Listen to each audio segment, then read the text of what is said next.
savais que j'allais faire une carrière et un chemin dans le domaine de la presse, dans le domaine de la télévision. C'était mon plus beau jour de ma vie. Et puis, je venais d'un quartier populaire. Tout à fait, le début d'un rêve. Et puis, je venais d'un quartier populaire. Je n'avais pas assez d'expérience. Et puis, c'était ma première expérience. C'était pour moi le plus beau jour de ma vie. Et de ma carrière aussi professionnelle. Et le plus mauvais? Le jour où j'ai quitté la télévision algérienne. Je ne regrette pas en tous les cas. Tout à fait. Non, je regrette pas. Non, je regrette pas. Après avoir fait ce chemin, je regrette pas. Subhanallah, le plus beau jour de ma vie, c'était le jour où je suis rentré à la télé. Le plus mauvais jour, c'était le jour où j'ai quitté parce que je ne pensais pas quitter, parce que c'était pas dans ma tête de quitter la télévision algérienne, et puis parce que j'étais obligé de quitter, c'est-à-dire presque on m'a poussé vers la sortie. C'était pas mon choix. Si c'était mon choix, je l'aurais assumé. Bon, quoi que j'assume, maintenant aussi j'assume. Mais c'était pas mon choix et j'étais poussé à la sortie. C'est pour ça je considère que c'était le plus mauvais jour de ma vie. Oui. Tout à fait, tout à fait. Oui. Il y a Ménel qui nous pose une question. Est-ce que, Monsieur Hafid, vous pensez que l'Algérie a ses chances d'aller loin à la prochaine Coupe du Monde? Tout d'abord, il faut se poser la question si elle a les chances de se qualifier à la Coupe du Monde. Nous ne sommes pas encore qualifiés. Nous avons commencé par le début. Tout à fait. Nous avons nos chances de se qualifier dans un groupe là où il y a le Burkina Faso. Nous avons beaucoup de chances. Seulement cette fois-ci, ça va être difficile avec ce match barrage. On ne sait pas avec qui on va tomber. Mais je pense que nous avons nos chances de se qualifier. Nous avons aussi de grandes ambitions pour y aller plus loin dans cette Coupe du Monde. On ne doit pas se contenter de ce qu'on avait fait en 2014, où on s'était qualifié uniquement en huitième de finale. Je dis uniquement en quart de finale, en huitième de finale. Pourtant, ce match contre l'Allemagne, c'était vraiment... Tout à fait. Tout à fait. Tout à fait. Nous avions un sentiment d'inachevé. On pouvait gagner, on pouvait battre l'Allemagne, on pouvait jouer la France en quart de finale, mais peut-être on va jouer la France en quart de finale ici à Doha à l'occasion de la Coupe du Monde 2022. Inch'Allah. Pourquoi pas. Ah oui, avec cette nouvelle génération, on se permet de rêver. Tout à fait. Ouais. Oui. Moi, j'ai confiance et je suis très confiant et j'ai confiance en Djamel Belmadi et sa troupe. Je sais qu'ils seront meilleurs d'ici une année ou 2 ans, meilleurs que ce qu'ils ont été pendant la CAN. Et pourtant, on a vu un très haut niveau pendant la CAN. Tout à fait. Nous avons été trop bien même à tous les niveaux. Que ce soit individuel, collectif, physique, technique, tactique, psychique. Nous avons été meilleurs par rapport à toutes les équipes que nous avons rencontrées, à toutes les équipes aussi qui ont participé à cette CAN. Je pense que ça restera dans les annales comme pas parce que nous avons gagné la CAN, mais comme une meilleure participation algérienne de toute l'histoire. Oui. Il y a Mohamed qui pose une question, il dit la CAN aura-t-elle lieu en janvier prochain ou sera-t-elle reportée? Ben justement, en cette période, ça parle du report de la CAN et je voulais justement poser une question. Et si la CAN elle sera reportée, ça va vraiment chambouler le calendrier des compétitions africaines. Tout à fait. Moi je pense, je l'ai écrit, ça fait 2 semaines, je pense que la CAN sera reportée parce que les éliminatoires ne sont pas encore achevés. Imaginons, la CAN aura lieu au mois de janvier 2021 et nous n'avons pas encore terminé les éliminatoires. Il va y avoir aussi les éliminatoires de la Coupe du Monde 2022. Je me pose la question aussi si la Coupe du Monde 2022 ne sera pas aussi reportée d'une année. Je pense que tout sera reporté d'une année. Surtout si ça va durer encore 2 ou 3 mois avec cet arrêt des différentes compétitions, je pense qu'on ira vers un report d'une année de la Coupe d'Afrique des Nations et encore un report d'une année de la Coupe du Monde 2022 qui se jouera en 2023 parce que là tout est repoussé et ça va être dur de jouer les éliminatoires de la Coupe du Monde 2022.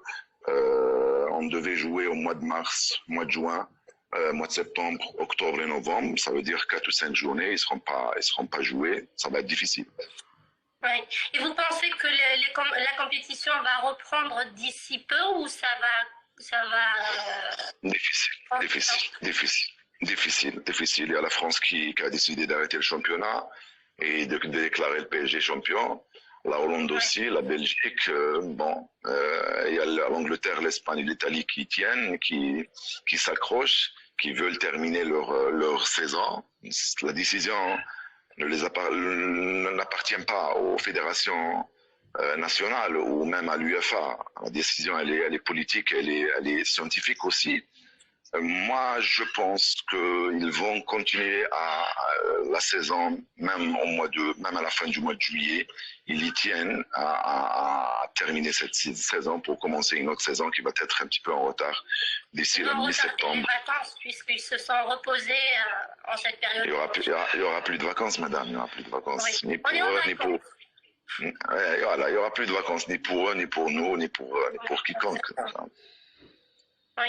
Il y a Massil qui pose une question. Est-ce que ça nous arrange si la CAN est maintenue?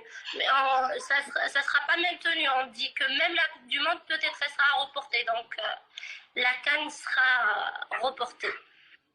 Peut-être que ça nous arrange. Non, ça ne nous convient pas.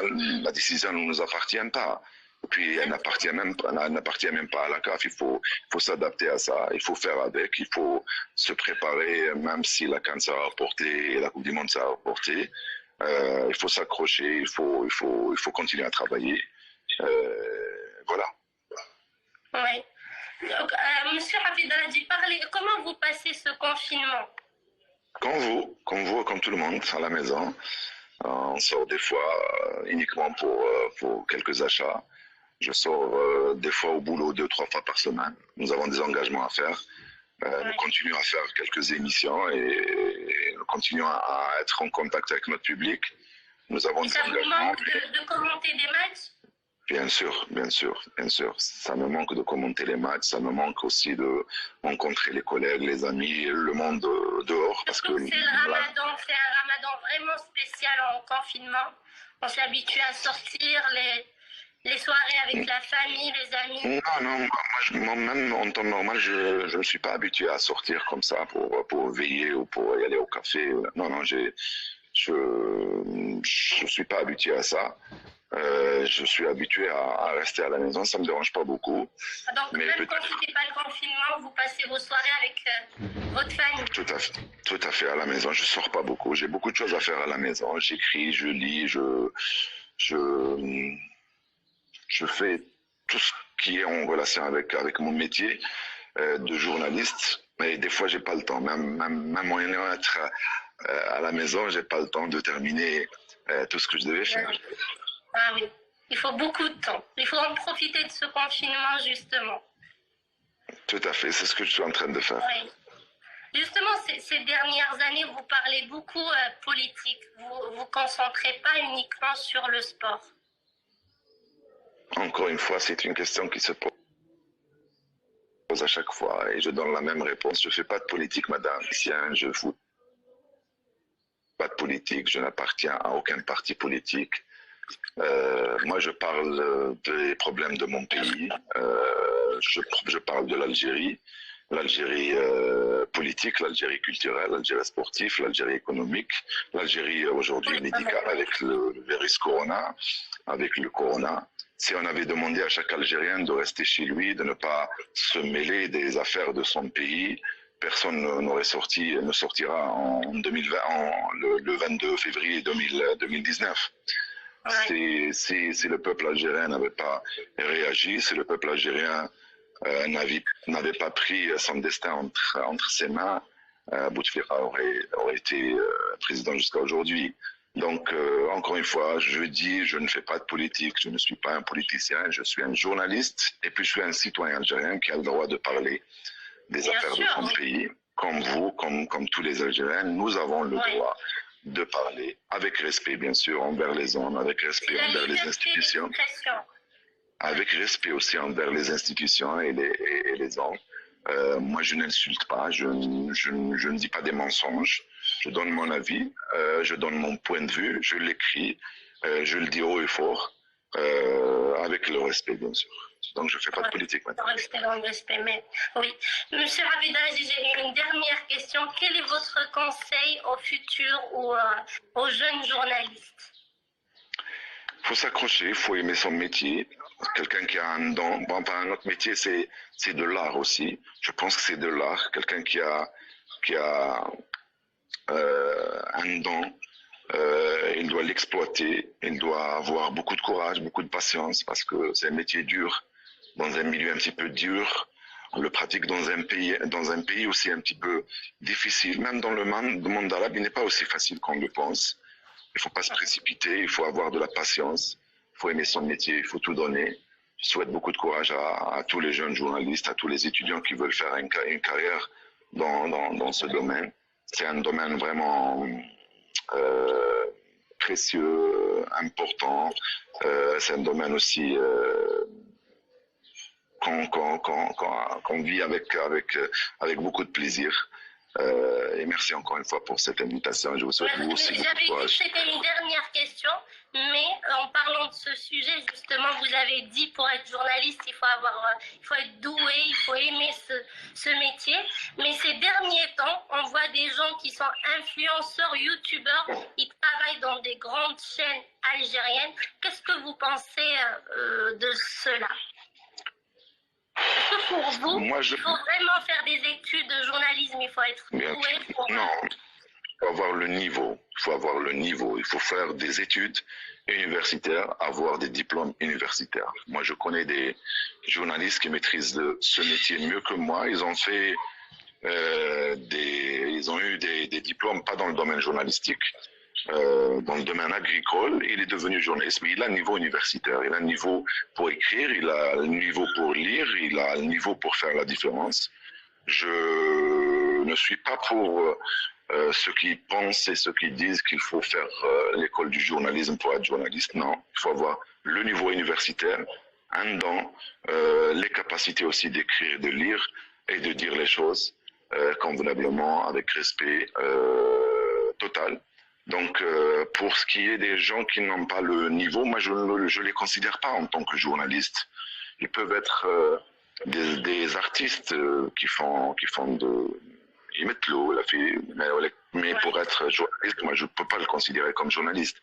Un journaliste, il faut avoir le niveau, il faut pratiquer le journalisme, le vrai journalisme, pas sur les réseaux sociaux. Il faut pratiquer le métier dans un journal, dans un site, dans une chaîne de télé, dans une radio, dans un organe de presse, organiser un spectacle, tout à fait. Oui. Je vous remercie, M. Hafid Baladi. Merci beaucoup d'avoir accepté notre invitation. Ça m'a fait vraiment plaisir. Merci. Madame Moubarak.